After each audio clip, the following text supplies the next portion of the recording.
ऐसा लड़का जो अपनी परीक्षा के नंबर खुद कंट्रोल कर सकता है। जब पूरी क्लास टॉप करने की कोशिश करती है, डाल्पो जानबूझकर 0 नंबर लाता है। इसी वजह से उसे सब जीरो किंग कहते हैं।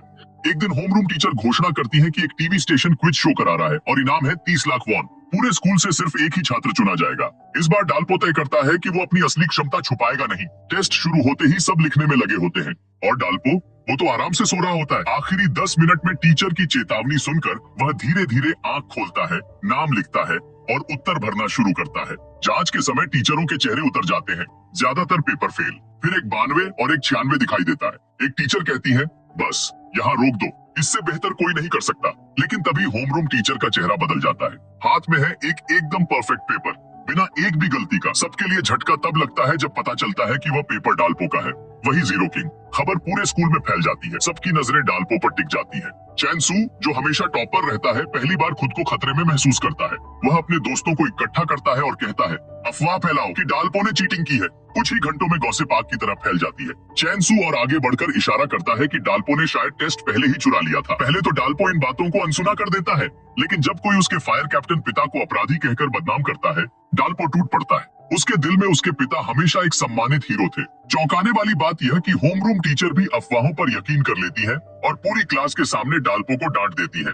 डाल्पो इनकार करता है, लेकिन कोई उस पर भरोसा नहीं करता, सिवाय उसकी भतीजी इन्हा के। आखिर फैसला होता है कि क्विज शो के लिए चैन सू को भेजा जाएगा। चैन सू पहला राउंड जीत भी लेता है और कैमरे पर इन्हा को प्रपोज कर देता है। क्लास तालियों से गूंज उठती है, लेकिन इन्हा की नजर सिर्फ डाल्पो की खाली सीट पर टिकती है। वह निश्चय कर लेती है, वह डाल्पो की बेगुनाही साबित करेगी। इधर टीचर डाल्पो को माफीनामा लिखने का आदेश देती है। डाल्पो साफ इनकार कर देता है, जिस चीज के लिए मैंने कुछ किया ही नहीं, उसकी माफी क्यों?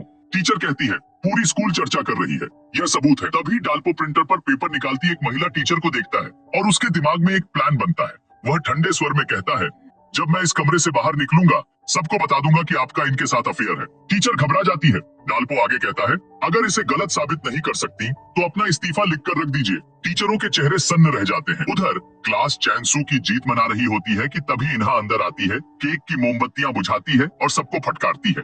वह चैन सू का प्रपोजल ठुकरा देती है और मांग करती है, सब लोग डाल्पो से माफी मांगो। चैन सू गुस्से में पूछता है, सबूत है कि उसने चीटिंग नहीं की। दोनों की बहस बढ़ जाती है और वे शर्त लगा लेते हैं, अगर इन्हा साबित कर दे तो चैन सू माफी मांगेगा और इनाम का आधा हिस्सा देगा, वरना वह इन्हा को सबके सामने 10 थप्पड़ मारेगा। अपनी भतीजी को इस हद तक लड़ते देखकर डाल्पो अंदर से हिल जाता है। वह फैसला करता है, अब वह चुप नहीं रहेगा। जब डाल्पो बाहर होता है, इन्हा उसके कमरे में सबूत तलाशती है। कॉमिक्स के ढेर में उसे एक अंग्रेजी की किताब दिखती है जिस पर लाइब्रेरी का स्टैंप लगा है। जिज्ञासा में वह लाइब्रेरी जाती है और हैरान रह जाती है। हर किताब पर डाल्पो का उधार रिकॉर्ड, यानी वह हमेशा से पढ़ाई करता था, सिर्फ सबसे छुपाकर। वह सारे रिकॉर्ड कॉपी करके सबूत तैयार कर लेती है।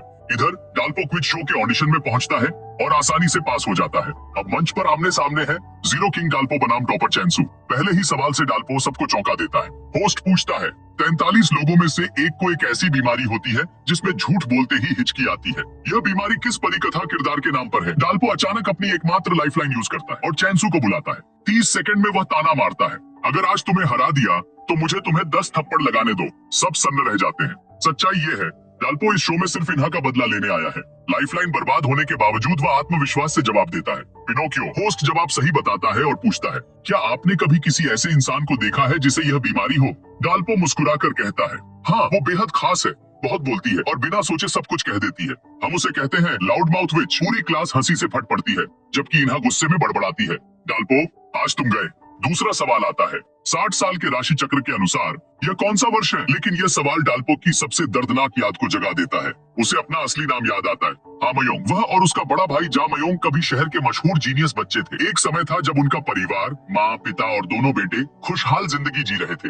लेकिन फिर आया वो हादसा जिसने सब कुछ बदल दिया। उनके पिता, जो फायर कैप्टन थे, एक बड़ी फैक्ट्री आग की सूचना पर टीम लेकर पहुंचे। मैनेजर ने सिर्फ 2 मजदूरों के अंदर फंसे होने की बात कही, लेकिन यह नहीं बताया कि फैक्ट्री में खतरनाक केमिकल्स का ढेर था। डाल्पो के पिता ने सच्चाई जाने बिना टीम को अंदर भेज दिया, जबकि मजदूर तो पहले ही भाग चुके थे और आग उन्हीं की गलती से लगी थी। कुछ ही देर बाद केमिकल्स धमाके से फट पड़े। सारी फायर टीम सहित 9 फायर फाइटर शहीद हो गए और आग अगले दिन तक जलती रही। बाद में मैनेजर ने झूठ बोलकर सारी गलती डाल्पो के पिता पर डाल दी कि कैप्टन ने चेतावनी के बावजूद अंदर जाने की जिद की थी। आश्चर्य यह कि 9 में से सिर्फ 8 शव मिले। तभी एक गवाह ने दावा किया कि उसने बारिश में कैप्टन को जिंदा देखा था। वह गवाह पिनोकियो सिंड्रोम से पीड़ित था, इसलिए उसकी बात बिना सोचे ही सच मान ली गई। मीडिया ने कहानी को सनसनीखेज बनाने का मौका पकड़ लिया।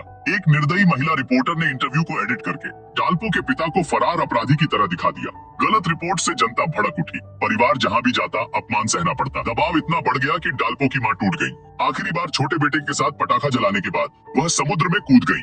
जब बड़ा भाई पहुंचा, उसे सिर्फ एक चिट्ठी और छोटे भाई का एक जूता मिला। गुस्से और दुख में वह मीडिया पर चिल्लाता रहा, पर किसी को फर्क नहीं पड़ा। किस्मत से डाल्पो को एक बुजुर्ग व्यक्ति ने बचा लिया, जिसे अल्जाइमर था। वह उसे अपना खोया बड़ा बेटा समझकर घर ले आया और अचानक डाल्पो को एक ऐसा भाई मिला जो उससे 20 साल बड़ा था और एक भतीजी इन्हा जो उसी की उम्र की थी। शुरू में चोई भाई नहीं मान रहे थे, लेकिन डाल्पो का बुजुर्ग की सेवा करने का तरीका देखकर उन्होंने उसे अपना लिया। डाल्पो ने कभी अपनी असली पहचान नहीं बताई और समय के साथ वह परिवार का हिस्सा बन गया, लेकिन किस्मत जैसे उसका साथ ही नहीं देती थी। एक दिन टीवी ठीक करते समय उसे सच्चाई पता चली कि उसके परिवार को बर्बाद करने वाली रिपोर्टर इन्हा की ही मां थी। उस दिन से डाल्पो का व्यवहार इन्हा के साथ बदल गया।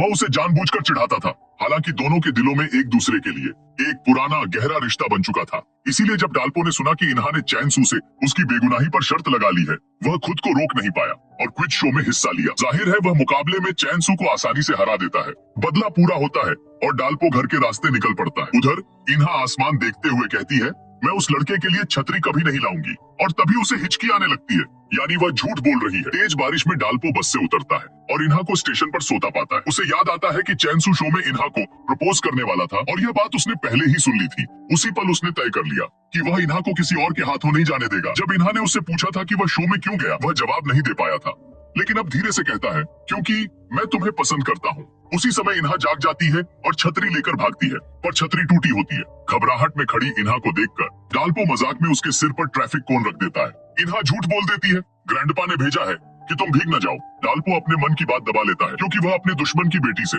प्यार करने की इजाजत खुद को नहीं दे सकता। कुछ साल बीत जाते हैं। हाई स्कूल के बाद डाल्पो टैक्सी ड्राइवर बन जाता है।